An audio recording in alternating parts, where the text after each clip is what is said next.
Do you think the president was wrong? Well, I don't like to be super critical, but obviously we can see that ISIS has quite a bit more strength than perhaps he thought that he had. And that would probably be a matter of him not getting very good intelligence, I would imagine that was going on. Wait, so are you blaming the intelligence community for underestimating ISIS? I'm saying he obviously is not getting the information. You said that your intelligence is better than the White House intelligence on China being in Syria. Is your intelligence on ISIS better than the president? That was tongue-in-cheek. I certainly hope my intelligence is not better than what you're getting. I certainly hope that's not true. There's been a renewed focus on national security in the last few days, and a lot of people have said it's a game changer for this election in terms of who has national security experience. How do you think that affects your campaign, and what would you say to voters who just might like you but aren't sure that you have what it takes for national security experience? I would say listen to what I have to say and compare that with what other people have to say and make a determination on that basis, not on the basis of who's been a career politician or who claims to have a great deal of international experience. The fact of the matter is, no one has the kind of experience that is ideal to become President of the United States. That's one of the reasons that it's important to know how to surround yourself with the right kinds of people. And that's why I spend time talking to a lot of people who've been around for a long time, who have a great deal of experience, to get their perspectives on things. And sometimes it changes my perspective when I hear it. But if Solomon, the wisest man who ever lived, said in Proverbs 11:14, "In the multitude of counselors is safety," then I think anybody would be wise to recognize the importance of surrounding themselves with people who have a great deal of expertise. And I don't care who it is that's running. They're probably not going to be, a world-class expert on anything out there, quite frankly. And they need to understand that and be able to utilize the talent that they have available to them. And the President of the United States has an enormous amount of talent available to them. So do you have any examples of who's advising you on national security? I could probably name a lot of people. I don't have all their permissions. I did talk extensively last weekend with Henry Kissinger, and he said it was okay to let people know that. Dr. Carson, I know you don't want to name names necessarily, but can you explain how you're beefing up on your foreign policy? Is this a daily briefing that you're getting? I get daily briefings, yes. And I have a number of people that I can talk to about anything that I'm curious about.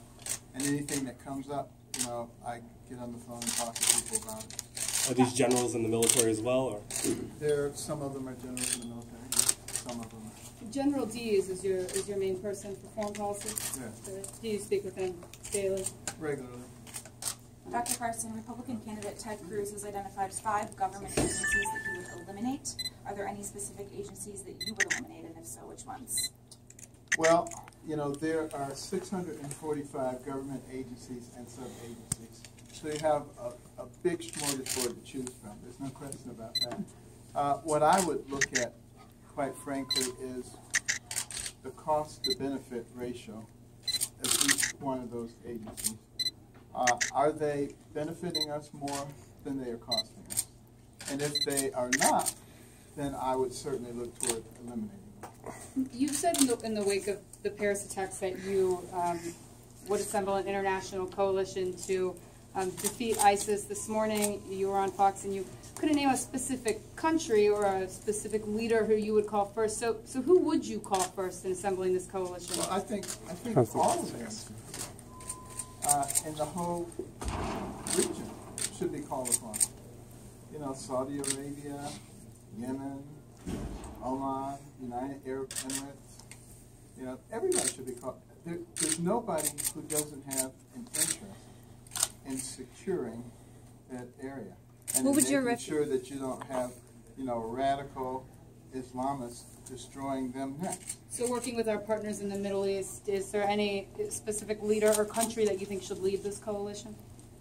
I think everybody should be involved. I'm not ready to prioritize and say that one is more important than the other. I think they all should be very cognizant of what the risk is for them. And I don't think it's so much that they're reluctant to join as it is that they're looking out for their own welfare. And they recognize that if they make themselves a target and then you have the radicals coming after them, they're not confident that we would be behind them. And perhaps there is some reason that they shouldn't be confident. And I don't like what we've done with our allies. And I think we really should make sure that our allies know that we are their friends and that we have their back. Well, what don't you like that we've done with our allies? I don't like what we've done with Israel, for instance. I was in Israel within the last year. I couldn't find a single person there who didn't think we had turned our backs on them. You look at Ukraine, and you know, they gave up a lot when they gave up their nuclear capability. And there was an understanding that we would be there, and we were not there. We wouldn't even give them offensive weapons. I don't think that that kind of thing is lost on others. What is your refugee policy? Excuse me? What would be your refugee policy when all of this unfolds? You mean in terms of the Syrian refugees? Yes.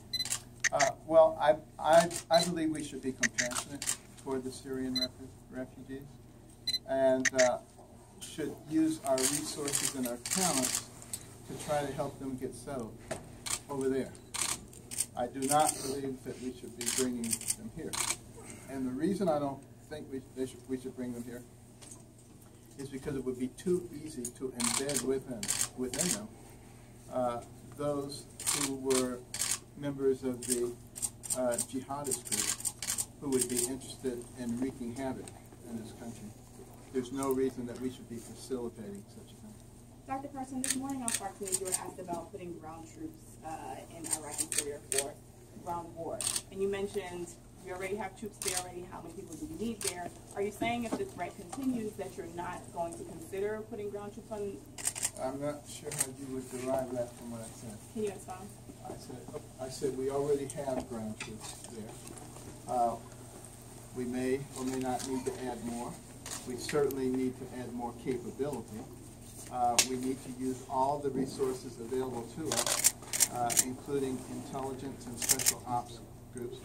Utilizing special ops in conjunction with the Kurds, yielded, Sinjar. That's great.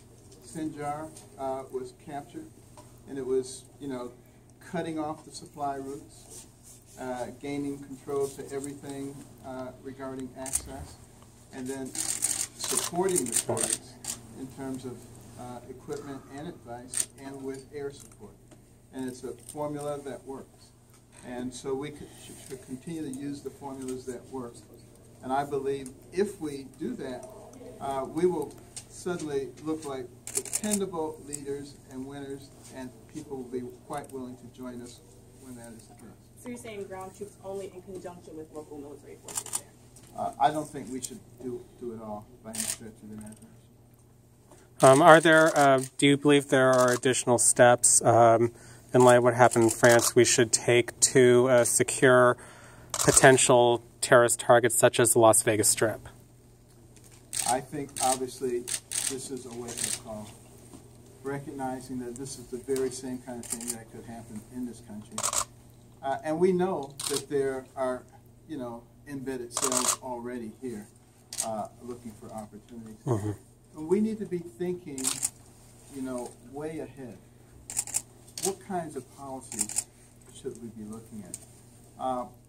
And when we capture people in this country who have become radicalized or jihadists and have come here from elsewhere, and they have family members who have come here from elsewhere, we should give serious consideration to sending them back, all of their family.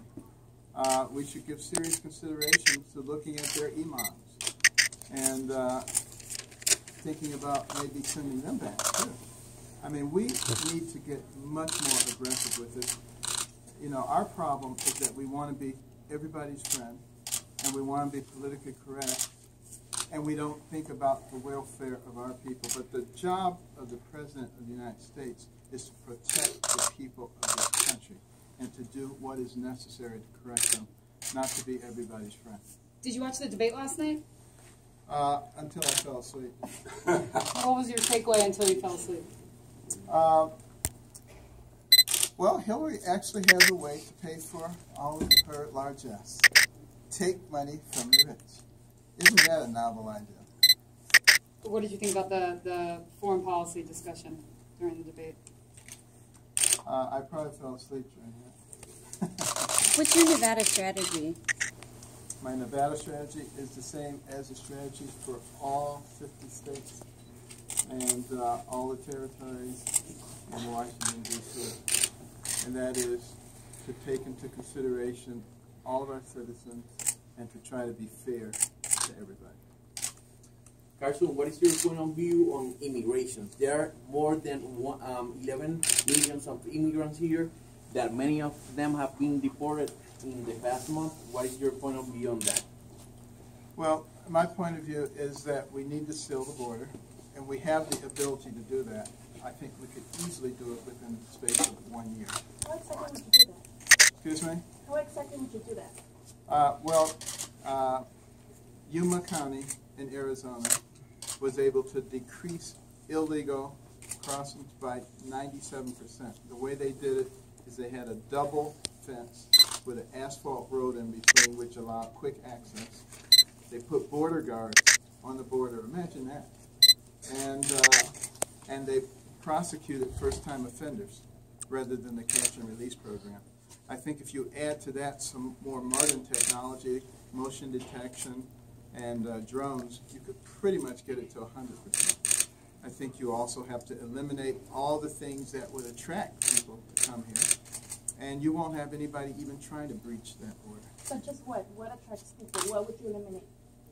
Any kind of benefit that a person who is illegal would get, you would eliminate. Using drones in what way?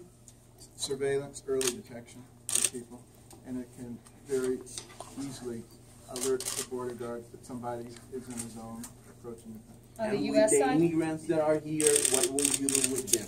I was coming to that before I was so rudely interrupted. Basically, there's 11 and a half or so, we don't know the exact number, who are already here. If they have a pristine record, you know, they're not criminals, I would provide a 6-month period in which they could get registered.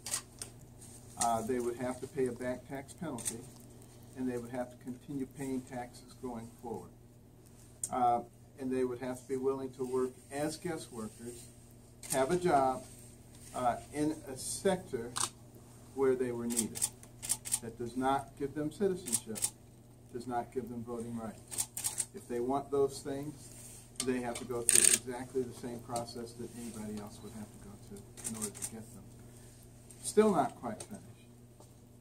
We are a compassionate nation, and we need to be thinking about the people who are trying so desperately to get in here. Why are they trying to get in here so desperately? Because the conditions in their own homes are not that great. We have American companies right now in other places in the world like Cameroon who are developing millions of acres of incredibly fertile land, getting terrific crops, making great profits, but in the process building up the infrastructure of that country, providing employment there, and teaching the people there the mega ag business, which gives them the ability to continue on themselves, and at the same time making friends for America without borrowing billions of dollars from China, paying interest on it, and giving it to that country. We can do the same thing in Central America and South America. And that's, I think, the kind of thing that is much more characteristic of the American way. Dr. Carson, at this morning's church service, you mentioned the part of your biography that's been criticized some by the media and by Donald Trump. not so interested in what you have to say about the media at this particular moment, but specifically what you said when you said the media and Donald Trump don't understand the power of God. Could you just tell us a little bit more about what you meant in regards to Mr. Trump on that? I meant they don't understand that a person can be changed by accepting the power of God into their lives. To them, that's foolishness. And specifically referring to Mr. Trump? I'm saying anybody who doesn't understand the ability of people to be converted. Obviously, they don't understand that power. Okay, folks. Thank you so much.